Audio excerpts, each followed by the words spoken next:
Okay, today's lesson will be on how do you do listing paperwork for a multi-unit owner. This happens to be a 4-unit, and get it prepared and sent over to the property owner so we can get a property listed.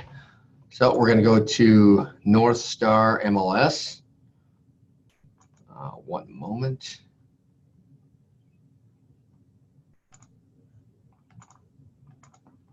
All right, here we go. North Star MLS, we want to go to the portal. It's going to make me log in.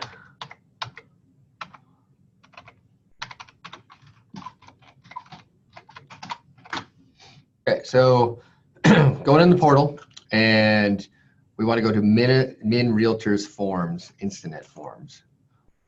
They gave it a new fancy name recently. All right, broker file enhancements. This is just a little notice.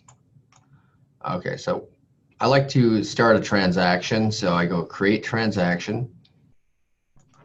The name, the property address, 3012 Bryant Avenue South, Miller. It's the owner. Not going to use a template because I haven't set them up yet, but I better do that next. The next video will be setting up templates. Type, this is a multi-family listing. It's a 4-unit.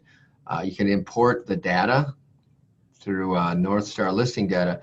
And we're going to do that because this particular property was listed in the past. And we're going to go out to multi-family sold.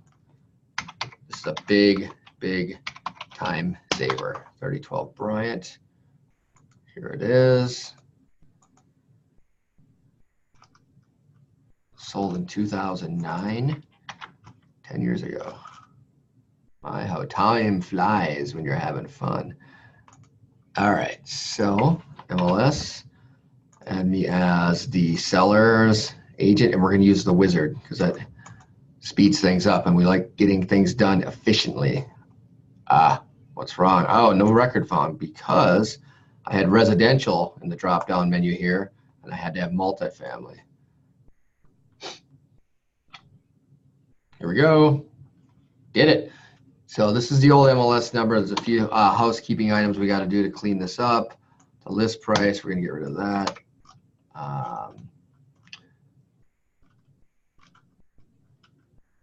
Looks pretty good. List date. Obviously, this isn't going to work.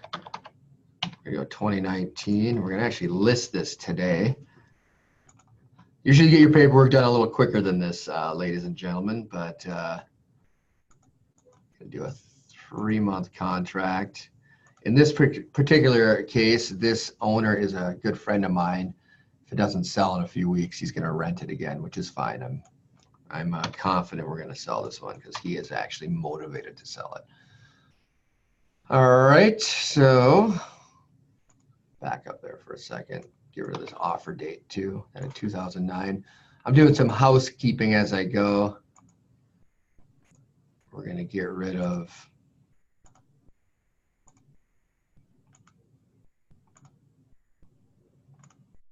there we go. We're going to clean this up. So seller landlord's agent, seller landlord's broker.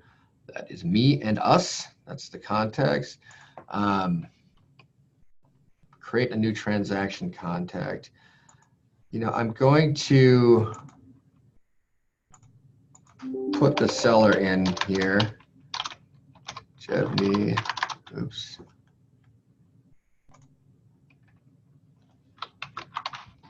Miller.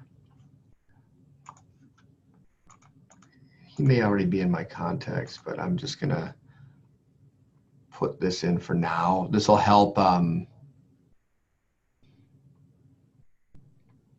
fill in some of the blanks later.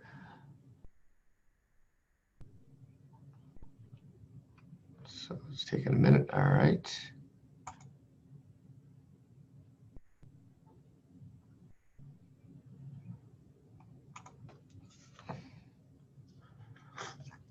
All right, so now we gotta get our forms. We are going to type in exclusive,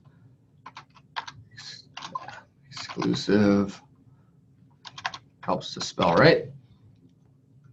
Exclusive right to sell, Minnesota listing contract right here. That's the big one. Add that. We're gonna do the agency relationships form. That's a requirement. Lead paint.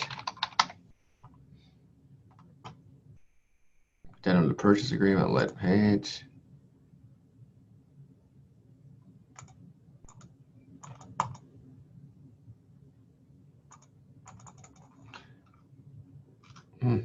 Odd. For some reason, it won't let me click on that. Sellers. You have not selected. Yeah, for some reason, these forms aren't working. I don't know if there's something wrong with, here we go. We need a seller's disclosure statement. And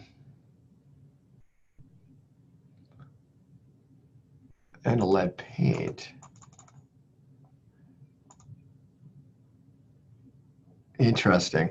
So it wouldn't click the radio button, but but it was actually clicking it. So sometimes, guys, the technology does what it wants. Arbitration. So I see it's up in the basket there, so I'm not going to worry about it whether or not the radio button gets clicked. And then we need the seller's property disclosure statement.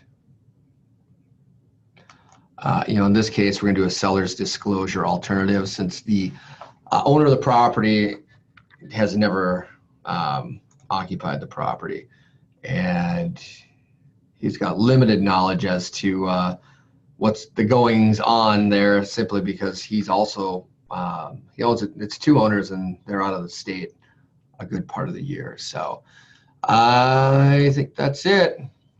So we have these forms. We go next. Now you can upload other documents if you'd like. If you had, some other information you wanted to upload, maybe a pro forma, leases, things like that you want to sign. Typically, people will not put the leases on because it has the tenant information, but they will put together sometimes, a brief summary of expenses and income. So that's it. Now the next step is to go fill out these forms, and I'm not going to do this video. That's a very long and arduous process. The next video is going to show us with filled out forms, filled out documents, and having them signed. Oops.